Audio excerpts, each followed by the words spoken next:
nama saya Gabrielina Ramhawati dari Pendidikan Fisika C. Dalam video ini akan dilakukan percobaan difraksi cahaya. Difraksi cahaya itu apa sih?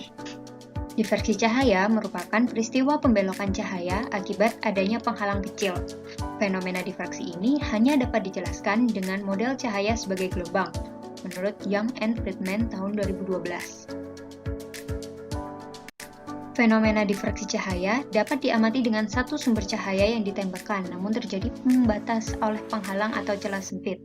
Seberkas cahaya ini dilewatkan melalui celah tunggal dengan lebar D, akan membentuk pola difraksi berupa pita gelap terang pada layar yang diletakkan sejauh L dari celah, menghasilkan persamaan D sin theta sama dengan N kali lambda, dengan lambda merupakan panjang gelombang. Prinsip Babinet menyatakan bahwa pola difraksi juga dapat dibentuk dengan komplemen yang berupa penghalang dengan ukuran yang sama dengan celah sempit, seperti helai rambut dan kawat tipis. Difraksi dalam kehidupan yang pertama adalah hologram. Nah, gambar hologram ini bisa kita jumpai di museum-museum ataupun bandara yang sudah menggunakan teknologi. Kemudian juga bisa digunakan untuk pendidikan. Difraksi dalam kehidupan yang kedua adalah korona matahari. Difraksi dalam kehidupan yang ketiga adalah difraksi sinar X. Mari kita melakukan percobaan difraksi cahaya, yaitu mengukur ketebalan kawat tipis dengan difraksi cahaya. Alat dan bahan yang digunakan adalah sebagai berikut: laser, kabel serabut, bekas SIM card, selotip, tutup kardus bekas, kardus box bekas, ballpoint, penggaris, dan kertas HVS kosong. Mari kita coba. Yang pertama, potong kabel serabut kurang lebih 5 cm menggunakan gunting, kemudian kupas kabel hingga menyisakan kawat-kawat tipis. Lalu ambil wadah bekas SIM card dan tempelkan salah satu kawat tipis pada bagian lubang dengan menggunakan selotip pada kedua ujung kawat, seperti berikut.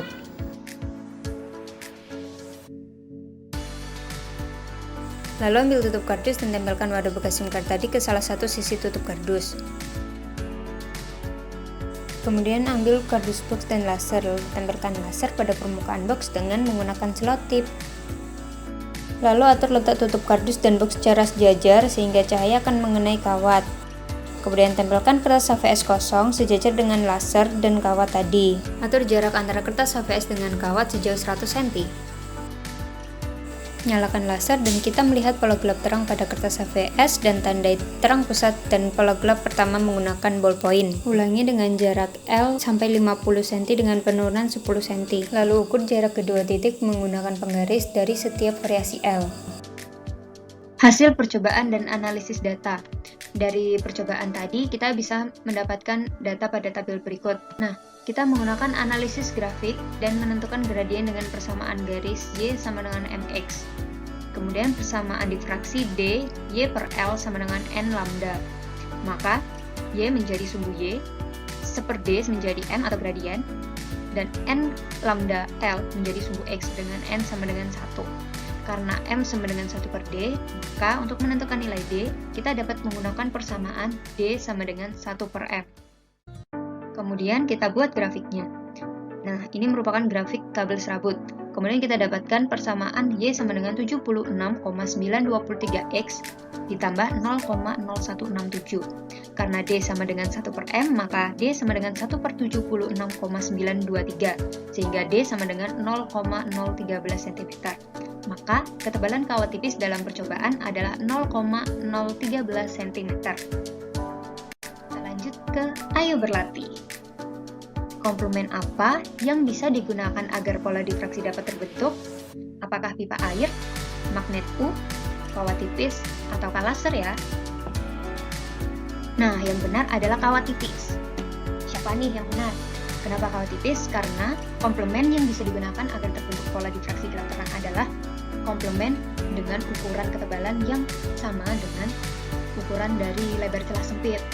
Nah, contohnya adalah kawat tipis dan helai rambut. Sekian dari saya, kurang lebihnya saya mohon maaf. Semoga video ini dapat berguna bagi kita semua.